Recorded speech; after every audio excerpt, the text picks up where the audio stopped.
Hello,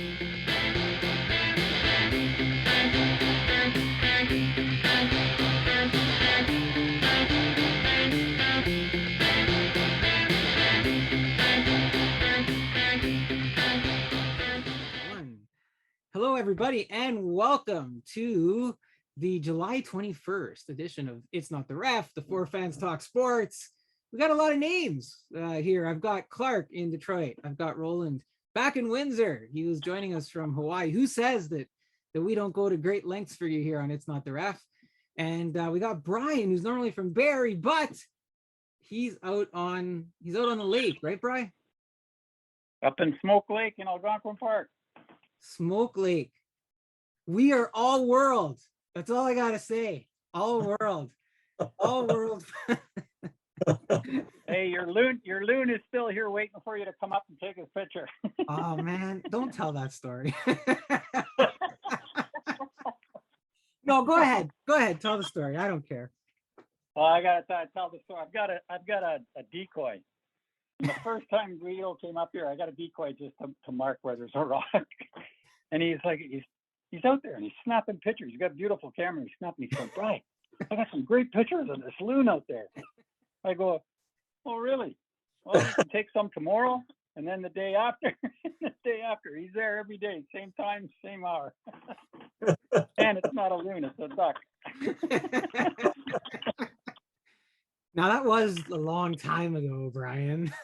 Oh, that's got to be 15 years ago, easy. Maybe longer. And my eyesight was better. And my eyesight was better back then. So it's all good. Smoke Lake is a great lake up in northern Ontario. Well, I don't know if I could call it northern Ontario, mid Ontario, maybe. Yeah, it's Algonquin Park. Yeah, it's just beautiful. Like you in the morning, if you walk out there, it's like the sky just meets the water, and it's got such a reflection. You don't know where one starts and the other one ends. And there's always this, depending on the temperature changes, there's this just fog that dances on the lake. It's just surreal. It's just an amazing, amazing place, eh, Brian? It's beautiful. Yeah. So it's quiet. So guys, we're in the middle to end of July, and we're going to talk hockey. We're not hockey fans. We're going to talk hockey. There's so much going on. And I think this is the first time the four of us, I think, have gotten together in a little while too, because Brian was partying with Austin Matthews. Clark was doing his coding and catching up to me in the fantasy hockey league. I'm down to the last game. If I've been leading, 1 point on me. 1 point on me. I've been leading for months. For months, I've been leading, and all of a sudden, Clark catches up, and we're down to 1 game each. If I win, I clinch the conference. If Clark wins and I lose, he wins. If we both tie, I still win. But he's brought himself to like within 1 point again. And I sold at the trade deadline. And I bought. It doesn't make any. I think the Simmer hates me, Clark.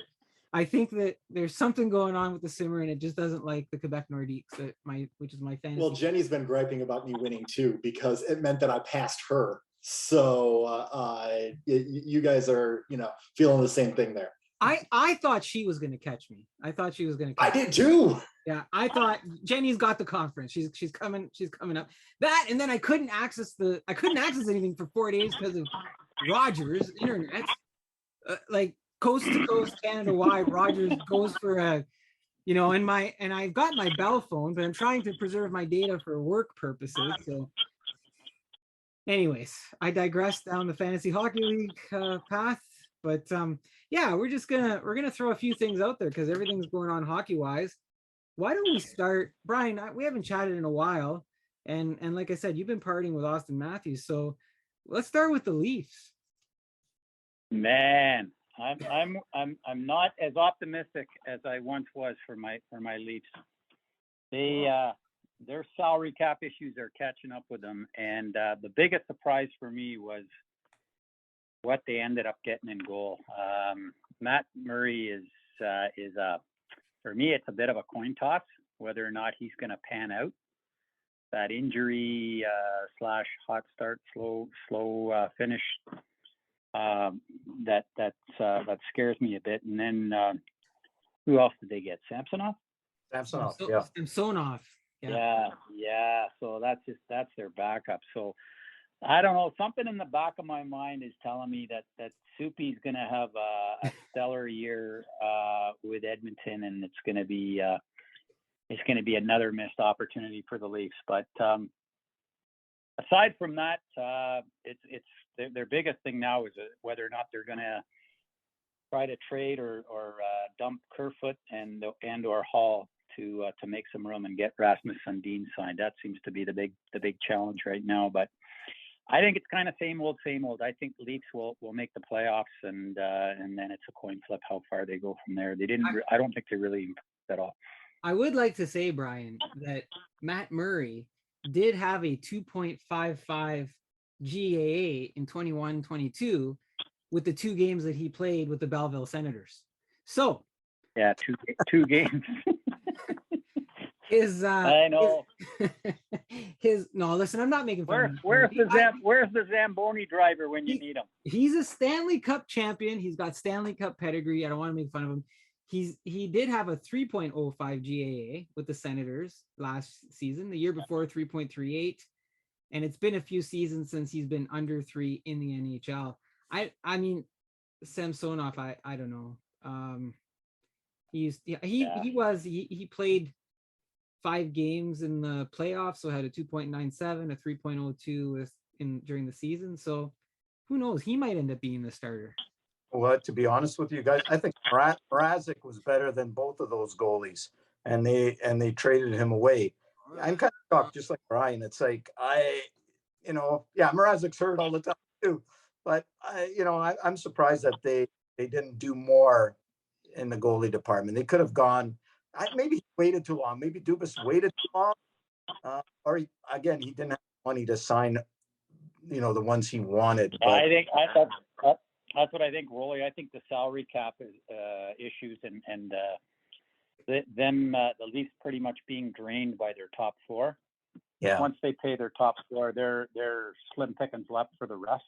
And they're lucky. They still got Bunting at I think less than $1 million. They got Giordano at he signed one of those freebie contracts. I think he's in at 8 or whatever. And so they're just lucky to get some players in at some of the bare minimums to put a roster together. Yeah, I guess it's his unwillingness to move Nylander at all, right? He doesn't want to do it. So I don't know. And also, he's got a fascination with the Sioux Greyhounds too. He just keeps picking up these players that played for the Hounds, and I don't know. It hasn't been working for him, but I don't know. He's like a boss that brings all his people with him. That's right. They did make their defense better. They recently signed Jordy Ben and Victor. Yeah. You guys laughing? I'm trying to be serious here. And Victor Mete.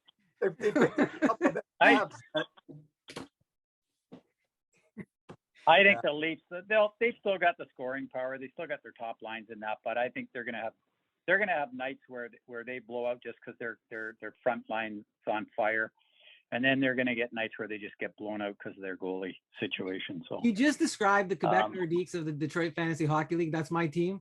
I'm leading in goals for. Like, I'm decimating the league in goals for, but my defense is just a little suspect. So I don't know. Yeah.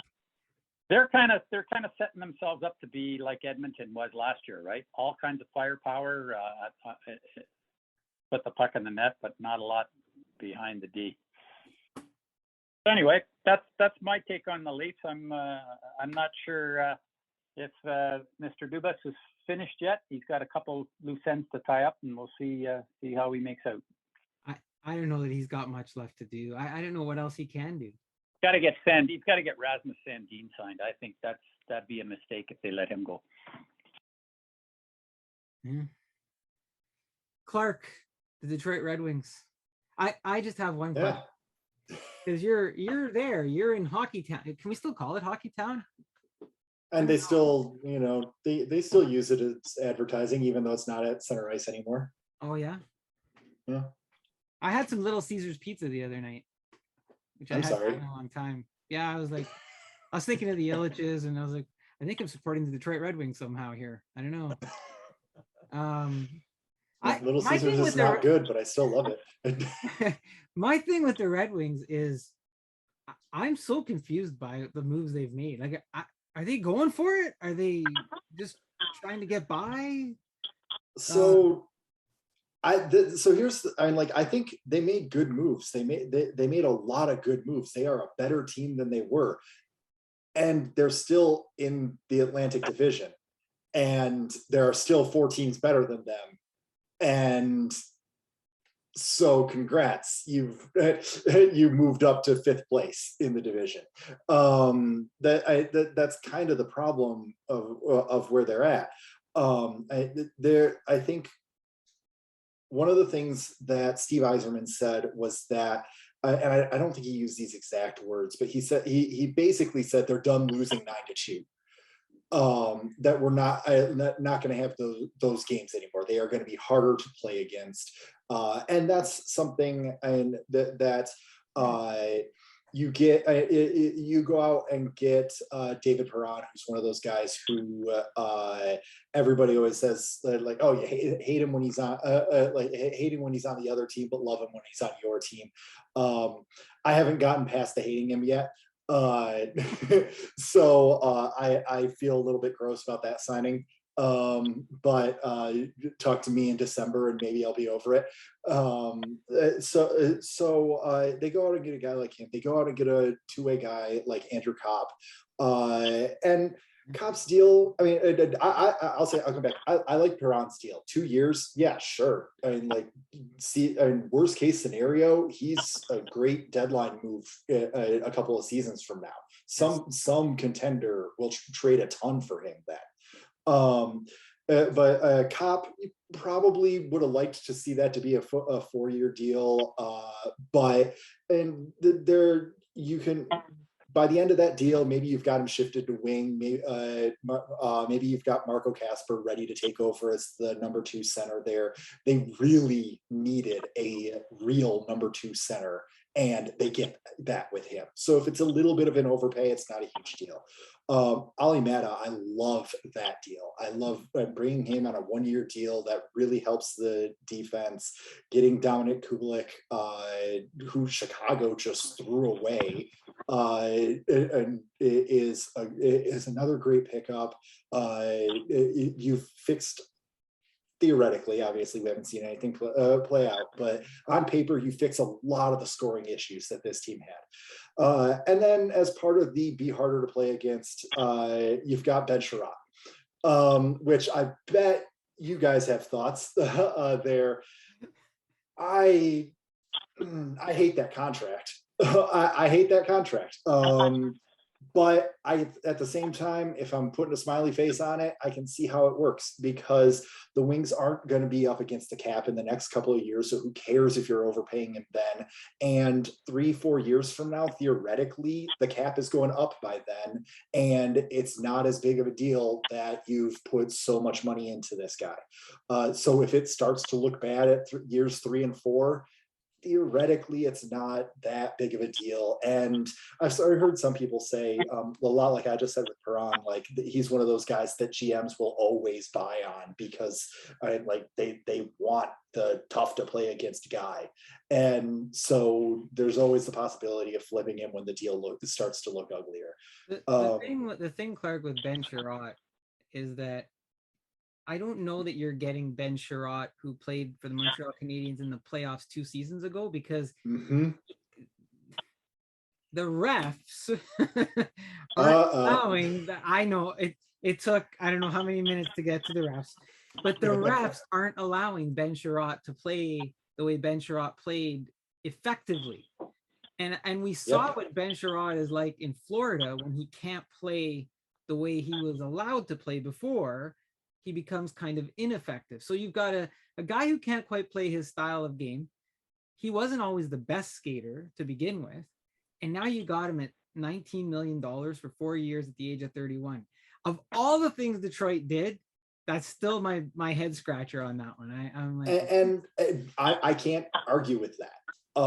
I do think I mean, you know, you've seen him more than I have. But some of the stuff I've read is that a lot of it can depend on who he's been paired with. And when he was paired with Ekblad in Florida, he was better, and then Ekblad got hurt. And when he was paired with Weber in Montreal is when he was at his best. Yes. So what does he look like next to Moritz Seider? Yeah. Could be very interesting. I'm not sure it's worth that contract to find out how interesting. But really, I mean, if that's the one miss this summer, I'm fine with what Yzerman has done. And I'm not even, and I totally missed Ville Husso. Yeah, I was just gonna say, that was a smart move. I think he's probably a tiny bit overpaid there too, but not a ton, not enough to even worry about it. It depends on if he's really your starter going into next year, or if it's a tandem with Nedeljkovic, or however that goes. 27 years old, Ville Husso kind of showed flashes in St. Louis last year. I was excited for him. I kind of wanted to see what does Ville Husso do in St. Louis, but now he goes to this Detroit team, and that's the second one I don't quite understand for Detroit either. What are you doing with Ville Husso with this team? Like, was this the guy you go get? I think what you're saying is, Nedeljkovic was a little bit of a question mark last year too. And so this is, okay, we've got two question marks. We've got Sebastian Cossa coming up eventually. This is throwing stuff at the wall and seeing what sticks until our goalie of the future is ready. And to a certain extent, I mean, that's a 3-year contract. That's not a huge, that's not something that's getting into the extensions that are going to have to be signed soon. That's not something that's going to keep you in trouble for too long. So you've got an opportunity to see what happens. And if next season Nedeljkovic has been lights out and Husso hasn't, then you extend Nedeljkovic. And if Husso took over, then you let Nedeljkovic go, and you've got Husso as your starter. Well, Nedeljkovic signed a two-year deal last year. Right. So he's in his last year. Yep. So they're right. Okay. So that's what you're saying. So if he doesn't pan out this year, you kind of, all right, let me find something else with it. Yzerman was in the fortunate position of having what, 30 million in cap space. Until he can, okay, we'll do this 3-year deal. It's not going to kill us down the road. And when you have 30 million to spend, you can pretty much do what you want. Yep. Until the extensions, they've got to sign Larkin to an extension. They've got to sign Bertuzzi to an extension. And then, 3 years out, you're looking at second contracts for Seider and Raymond. And there are going to be other extensions by then too. But you also, 3 years out, who knows what this team looks like by then? And if you really want to get nuts with speculation, you've got the stuff going on with Calgary and with Tkachuk, and if they're going to move him, I don't think this particularly works, but there are a lot of people around Detroit talking about, can you make a deal that centers around Bertuzzi for Tkachuk? Sure, you can make a deal around that, but then Calgary is going to ask for stuff you don't want to give up, because I'm reading it from the perspective of Wings fans that want to say, Bertuzzi and a third, that'll do it. But you never know what's going to happen. 3 years is forever in the NHL. And I think that for the next 2 years, the Wings have something really solid there. And then they've got the ability to adjust as necessary from there. So while I don't like some of the term, while I don't like some of the money, none of it is going to none of them is going to stop them from being able to complete the rebuild, anything like that. Are they contenders now? Probably not. So in that that line of thinking, was it worth it? I don't know, but. Yzerman talked about wanting your young core to learn from some of these people. You can't have them losing forever, and they will be better next year. Yeah, absolutely. You know who might not be better next year is the Montreal Canadiens. They their big signing a couple of days ago, Sam Montembeault, signed a 2-year extension. I don't know what the total. I don't have the total for his signing, but they were able to sign Rem Pitlick as well. But I think for the Canadians, Rolly, their story isn't as much the signing as it is the trades, right? And the draft, what they were doing in the draft, right? We were all, well, both of us were waiting to see, okay, who are they in the draft, and they kind of went, down to the second or third pick that people were saying. What's his last name? Slavkovsky. Slavkovsky. I like the pick. I liked it too. Yeah, after you said it, and I looked more into the player. I thought, okay. But I think Seattle got a good player in the number 4 pick, with Wright dropping all that way. Yeah, and you're right. Like Montreal, it was more of the trades, getting rid of Romanov, which I was surprised they got rid of because he played hard last year for them. But I guess they wanted another center, and with Chicago basically blowing up the team, they were able to pick up Kirby Dach. That's another conversation. Chicago, I don't understand. I don't get Chicago at all. Let's put it on the shelf. Let's put it on the shelf. I was kind of surprised that if Montreal had a shot at Dach, why didn't they have a shot at Debreton, who was I thought the better player? Yeah. And that they didn't give up. Ottawa gave up picks, not even a player. It's like, how did they pull that off? So that surprised me too. And then Montreal, they just got rid of Petrie, sent him to Pittsburgh. I think they got back a decent defenseman, a stay-at-home.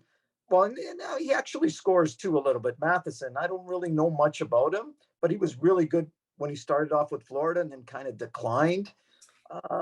He was a former first round. Better. He was a former. Matheson was a former first round pick, but so was Neil Yakupov. So,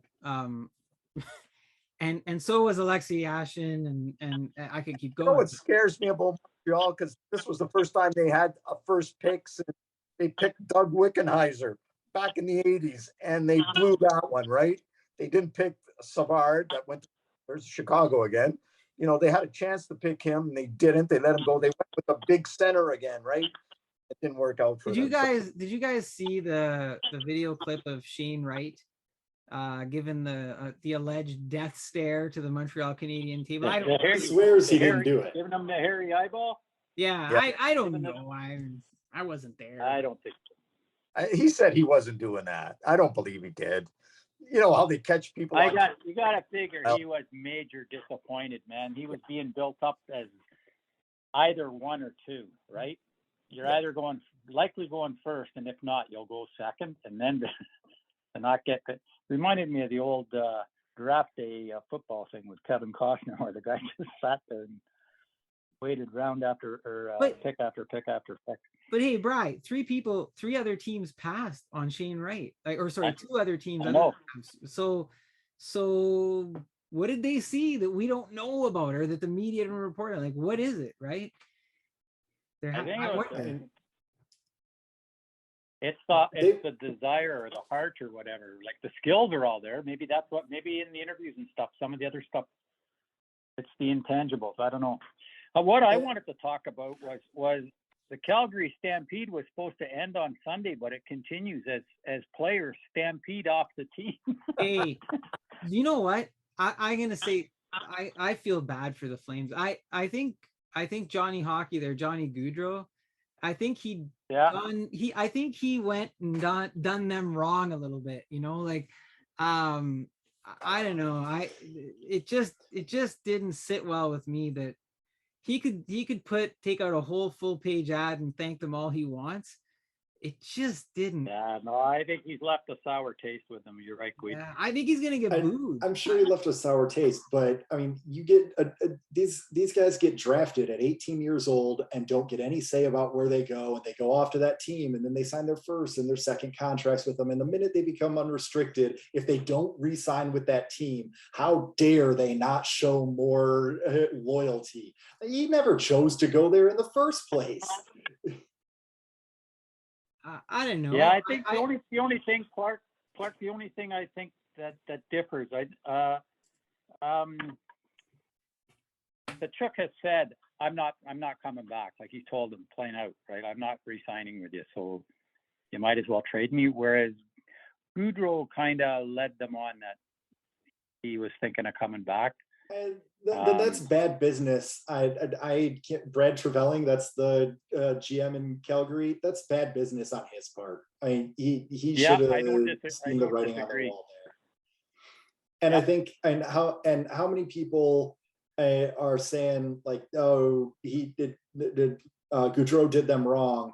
We're also celebrating when Tavares left the island to come to Toronto.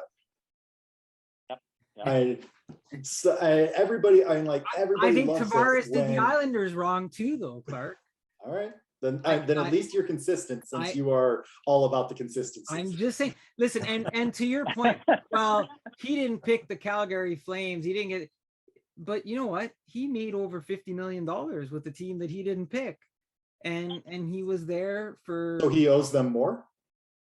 Well, I don't know. I mean, they brought you in, they trained you. There's got to be some loyalty these days. I mean, some other team would have trained him. It's not like he was signed as a free agent with no we'll take a chance on you. I mean, he was a highly touted prospect from the start. Some other team would have done that too. So Clark, but help me. So Calgary, because Gaudreau re-signing as an unrestricted free agent, Calgary gets nothing, right? They just lose him. Yeah. Whereas with Tkachuk, they might be able to do a sign and trade or something like that. Like I think where people, I don't disagree that Gaudreau can go play wherever he wants, and he talked a little bit about family and missing his. You know, I think some of the American players got a little pissed off with the amount of COVID restrictions and things they couldn't do. Or some of the players got pissed off where they couldn't go to other places, right? And I read a little bit into that, into his parting message. But I think whether it was Brad Treliving that didn't read the cards right, or Gaudreau that kind of somehow misled them or led them to believe that there was still a chance, something went awry where he just bolted, and it came as a shock to everyone where he went. I think that's the big surprise on that one. I'm with you. I think that's the difference, is when the player after that length of time just kind of, packs and walks out. The fan base, I think some players say, trade me. I'm not coming back, or sure. I want to go play with a contender and get something for me, right? Like right. Like they want to do something right. I think it's mutual. I think you do owe, even as much as hockey is a business. I want there to be, the team and the player to owe each other something after a long relationship. If it's a 1-year thing, I get it, right? I'm in, I'm out, who cares, right? But after that length of time, you grew up with the team, you grew up with the fans, you show up at the building, you see the kid that, was on the side waving at you when, 7-8 years ago isn't the kid anymore, right? He grew up with you. So there's loyalty. Like there's got to be something else. No, hey, Roll? Yeah, I hate to say it. My perspective with a lot of things right now, that money is ruining a lot of things, and particularly in sports, right? We never used to, back in the days when I was a kid and I used to throw my hockey cards against the wall and all that, and got all excited when I got a Bobby Orr or a Guy Lafleur or a Davey Keon card or whatever. There was never talk about how much money. There was never talk about caps. And granted, the league wasn't as big. Back in that era, it went from 6 to 12 to 14 teams. So, but not even that. The thing, and switching gears a little bit, the thing that's going on with golf, where it is nuts with the league tournament, where golfers used to compete and you do well to win a purse, to win the tournament. Some of these guys now are signing with the league tournament and making close to what Tiger's, well, maybe not Tiger, but a lot of other players' lifetime's earnings are for just the signing with this new league. It's gotten wacky. The new, and it's yeah. Yeah, sorry. The And new that South, seems that that's. right? Go ahead, Rolly. They've got deep pockets, right? The Saudi fund has deep pockets. They don't care what they're paying out. It's like, come and play for us. Here's a bonus of 200 million to Phil Mickelson to just come over for 4 years. I don't even think it's golf. They're playing 54 holes, shotgun start. Everybody earns a bundle, even during that 54 holes, and they have teams within that tournament too. So if you're within whatever they call them, they got stupid names. You belong to the Bluebird division this tournament, and they all win money. It's like the USFL of football. It's exactly the equivalent. Yeah. See, but the difference, and XFL. I agree with you. I don't know that I like the new league or whatever, but it's different because they're individuals and they're moving leagues, and I equate it back to the days of the old the NHL and the WHL and you had that kind of thing going on, right? So they're leagues, right? And you kind of go, well, this league offers this and that league offers that, as opposed to a team. You can have league loyalty, but your league loyalty in the NHL is Gary Bettman, who, by the way,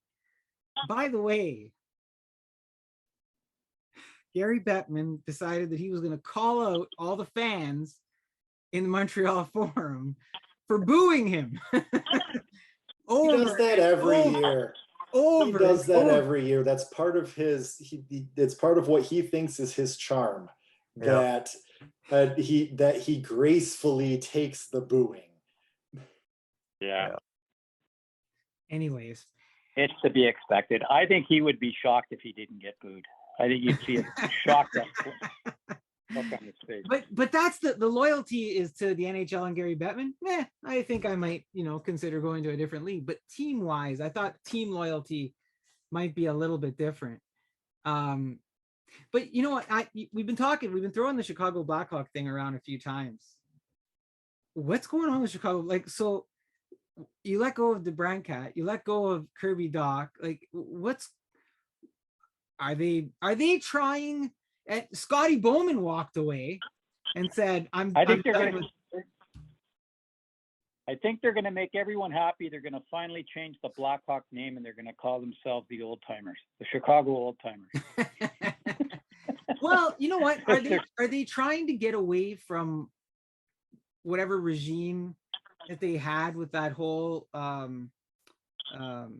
earlier in the year issues that the team kind of had with their history and the abuse and all that? Is that it? But why are you getting rid of all these younger guys? Players, right. That's years. I don't understand it. Like, if you're trying to rebuild your team, young 21, 20 years old, and you're taking them away, like what are you hoping to get in the draft that's going to take another 2, 3, maybe 4 years for those players to develop? Like, what's your goal in that? I don't get it. I mean, if they want to trade anybody, get rid of Kane and Taves, and those are the people you want to move out if you can. And it looks like Kane's ready to go. From what I've been reading, some stories, it's like, okay, just move me too. I'm ready to go, but who knows what's gonna. Yeah, I get if you've decided that Kirby Dach isn't what you're looking for and you want to move on early or something like that. I get selling high on him. I do not get why you sell DeBrincat. If you are rebuilding, that's the kind of person you want to rebuild around. Yeah. And so this isn't a rebuild. This is tearing it down. And and maybe maybe they're thinking that as long as they have anything to build around, Kane and Taves won't want to leave, which means they can't sell Kane and Taves, who are their biggest pieces, for future assets. So they're thinking, well, we have to burn it all down so that we can get something for everything. But that's ridiculous. And like as much crap as the Wings have taken in recent years for being bad at tanking and all that stuff, they never did that. So like they could have flipped Larkin and Bertuzzi earlier, and they could have flipped everyone, and they didn't do that. So I don't get it. I get things that they might be thinking, but it just doesn't make sense to me. Yeah, I agree with you, Clark. The other thing that we tossed around too was the goalie sort of carousel, and you've got Darcy Kemper and Charlie Lindgren in Washington. We talked about Matt Murray and Samsonov in Toronto. You talked about Campbell going to Edmonton. You talked about Husso going from the Blues to the Wings. Comrie with Buffalo. The Devils get Vitek Vanecek from the Capitals. Martin Jones goes to the Kraken. The Rangers signed Halak and Louis Domingue to complement Shesterkin. Well, okay. The Blues, Thomas Greiss or Grice. Musical chairs and goalie land. yeah. The Predators, Kevin Lankinen. The Jets, David Riddick. What's going on with the goalies in the NHL? So one of those sets of moves I really think is super interesting, and that's Red Wings legend Eric Comrie. Eric Comrie, he had 2 games with the Wings several years ago in one of Steve Yzerman's weirdest set of moves, but he was a Group 6 UFA this summer. If he had played 30 more minutes, he would have been a restricted free agent and therefore probably stayed with the Jets, and they wouldn't have had to go out and get Rittich and all that stuff. But he didn't play those 30 minutes. And so he became an unrestricted free agent and ended up in Buffalo. And the Sabres scooped him up. Right? Well, and the Sabres were actually trying to get Matt Murray before they'd settled on Comrie, it sounds. So Clark, did Mike Smith retire? He is LTI retired, as I understand it. He is still under contract, but they're saying that he can't play anymore. At least that's my understanding of it. Maybe he couldn't play while he was playing. Has Kadri found a home yet? He has not. No. Oh. I can't see it being Toronto though after his comments. Oh, he's not coming back to Toronto. That's a given. No, I can't definitely see that. But well, it looks like Calgary's in desperate need of a marquee player, so I wouldn't be surprised if he might end up there. Is Carey Price coming back? I was reading something from his former trainer there, goalie trainer, and he said the one that Bergevin fired like mid-game. Steve Waite, that guy. Yeah, Waite. He said he believes he's coming back. He's been talking to him, and he said, from what I've been seeing, what I've been hearing, Price is going to be coming back. So we'll see. Coming back for how long? He said he can't be a 60-game goalie anymore. That's not going to be for him. So it's almost like splitting the duties with somebody else. He said maybe 40, 45 games, 50 games, but yeah, he was tending towards the lower end game wise. He goes, you can't play him for 60 games. You know what, Rolly? As you said that, it reminded me. I used to like it back in the day when they used to, goalie tandems used to be just that, a tandem. Yep. And they would. I can remember one year. Don't know how it happened, but the Leafs back in the 70s, early 80s. I think it was in the 70s. Had Bernie Perrant and Jacques Plante were their 2 goalies, and they played like half. They alternated, like they were 6 of one, half a dozen of the other. You play one game, I'll play the next. You play the next, I'll play. Right? Yeah. That used to be a lot more common, and now it's gotten more to a 60, 65, and the backup goalie plays, 15 to 20 or thereabouts, right? Yeah. And I think that's an artifact of the salary cap, that you're paying so much money in your for your starter, you need to get more games out of them. Yeah. But I mean, it's also, if we're throwing it way back, there were no backups and goalies played every game. So there's history behind that too. Yeah, and they didn't wear masks. And you know what, too, what might be happening now, too, I think teams are looking at, especially what Colorado just did. You know, Kempner there wasn't a 1A goalie, and they won a cup. You know, so I don't know if teams are going to be looking at that as well. You know, maybe we can do it without paying a goalie $8 million, $10 million, you know, and have two decent goalies to carry us through the year and through the play. I think the Avalanche got a little lucky in the end with Kemper in that. Like he wasn't cutting it for me. Like he made me nervous. He was giving me Mike Smith vibes there for a while. Like it just, you know, like they were just some lofty goals that were going in on the guy. So I don't know if the Capitals, you know what they're getting in Kemper there. So. Well, I got to ask the question: what's your prediction next year for Tampa? Oh, I don't know. They just lost Andre Palat, and he was a clutch player for them. You know what? Corey Perry's still there, so I'll give them that they might make the finals, but they're not going to win the Stanley Cup. I'm not sure they make the finals, but I think they go deep. They'll probably make the semis and might lose in the semis. That's my prediction. Yeah, I think. Man, what a team! They're the team of the. No, they're not. 2020. No, they're Absolutely not. No, they're not.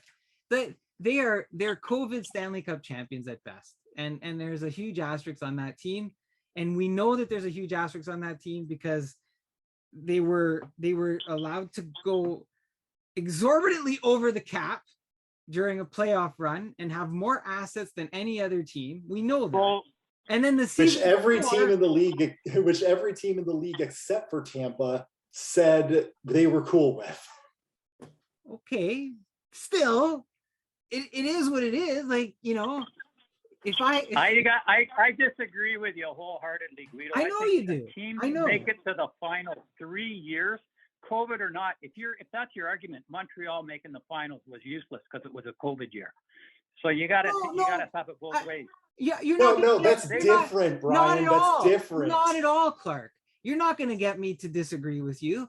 The Canadiens, listen, what the Montreal Canadiens did in a conference that wasn't their own, right? Because they were out of conference, they made all the right moves in that environment to get to where they were going to get to. But if you take that team and you put them in a normal NHL season, they weren't going to make the finals. They weren't going to come out of the East the way that they did. So even though every team had the COVID challenge, Tampa won.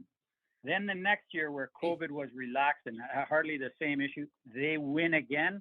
And then this past year, they come close to winning again. 3 years in a row where you've got a league with 32 teams. I think they're one of the best teams in a long time. Oh, absolutely. I think they had a good team this year and they got to where they were supposed to get to. But the last couple of seasons, they had a major advantage last year with the amount of money and players that they could get that other teams could not. It's established. Every team could have done we that. Know that. Every team could have had an injured player who came back right in time for the playoffs. Sure. That's the rules every team signed off on. They just happen to have one that really, really bothers you. They just happen that their injured player happened to consume the largest part of a contract where they could go out and sign so many other resources, right? You're counting, Rolly, 3, 4, right? So many other resources that when that very generational special player comes back, they are leaps and bounds ahead of any other team during that series of playoff run. All right. The season before, yeah, okay, Brian, every team kind of dealt with the COVID or whatever. But yeah, you also had a team, what did they play? 50 games? but I know everybody Everyone played, played 50. everybody played 50 games. I get it, right? So all right, maybe I might lean on you there a little bit and kind of go, all right. And this year I would say, yeah, okay, they played hard, they beat the Leafs, so they deserve to go on, right? But but but the one I think they're I'm going to use the word No! dynasty for no, Tampa. please. Absolutely. Listen, you know who were dynasties? The Montreal Canadiens were dynasties. Shocked. The Montreal The Canadiens. Detroit Red Really? Wings were had a dynasty, okay? The Pittsburgh Penguins had a dynasty. The Tampa Bay Lightning are not in dynasty talk at all. What is different between the Pittsburgh Penguins and the Tampa Bay Lightning? It was two teams. Edmonton had a dynasty, and so did the Islanders. And then Islanders. There you go. Yeah. Edmonton Islanders, Islanders. Islanders. They called the Islanders a dynasty. They called the Blackhawks a dynasty. They called Pittsburgh a dynasty.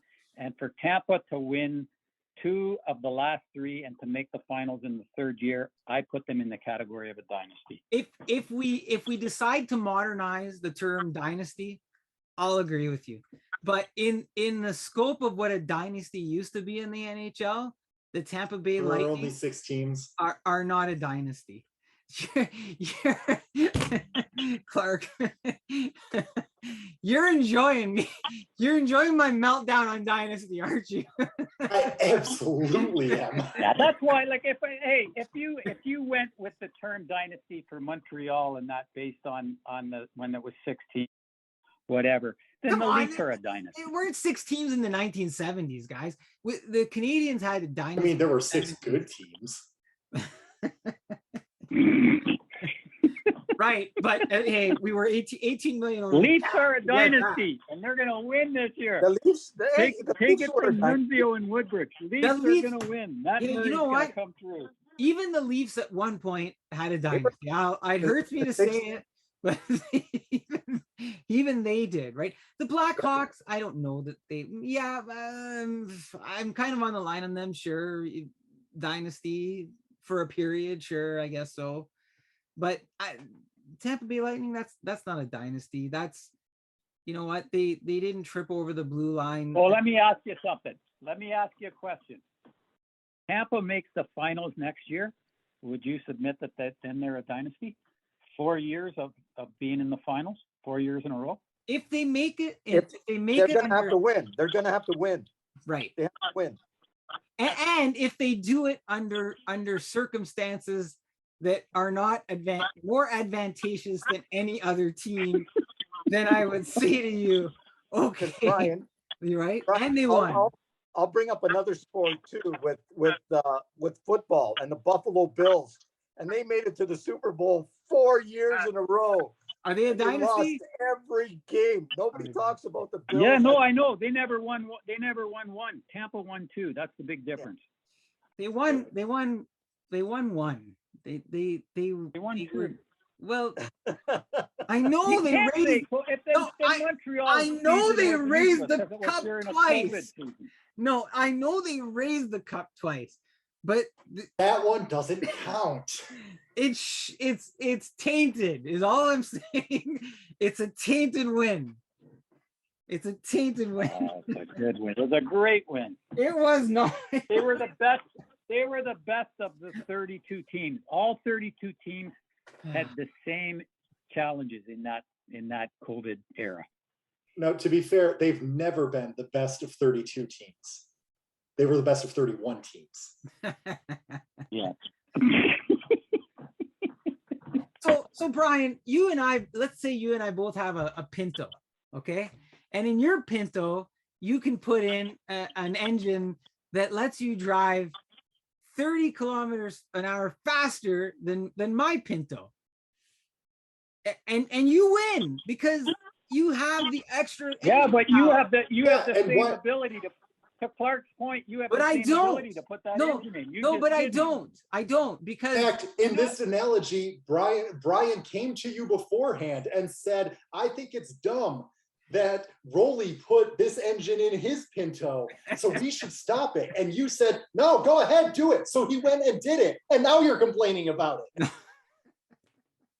I know. okay. Cheating is fine. Cheating is fine in the NHL. Not That's what we're cheating. saying. It's not cheating. It It is wasn't cheating. cheating. Not cheating. It's a stupid rule. It's leveraging it, and it's leveraging a rule. It's leveraging a rule that exists and taking advantage of it. That's different than cheating. How are That we they okay tried with to that? get rid of. They tried to get rid of this rule. When Chicago did it, Tampa wanted to change it, and no one except St. and Louis even agreed. and even the Chicago one, right? Like when you say Chicago Dynasty, there's asterisks. There's an asterisk there, right? Like it's not right. Clark, can I make a what if I did this in the Detroit Fantasy Hockey League? If in fact, would you allow that I as a mean, commissioner? we don't have a salary cap. But because if I'm we too did, lazy to would you do all allow that that? math. Think about the mayhem we would have in our league. It would be consistent. That is what all of our rules always are, is can this be applied to everyone in the same manner, and do I have to do a ton of work for it? So yeah, if there were two teams that could do it, they would both be able to do it. If there were 20 teams that could do it, they would all be able to do it. And if there was just one, well, lucky them. Lucky them. That's what we've come to in the NHL. Forget loyalty and lucky them. That's it for It's Not the Ref on this session.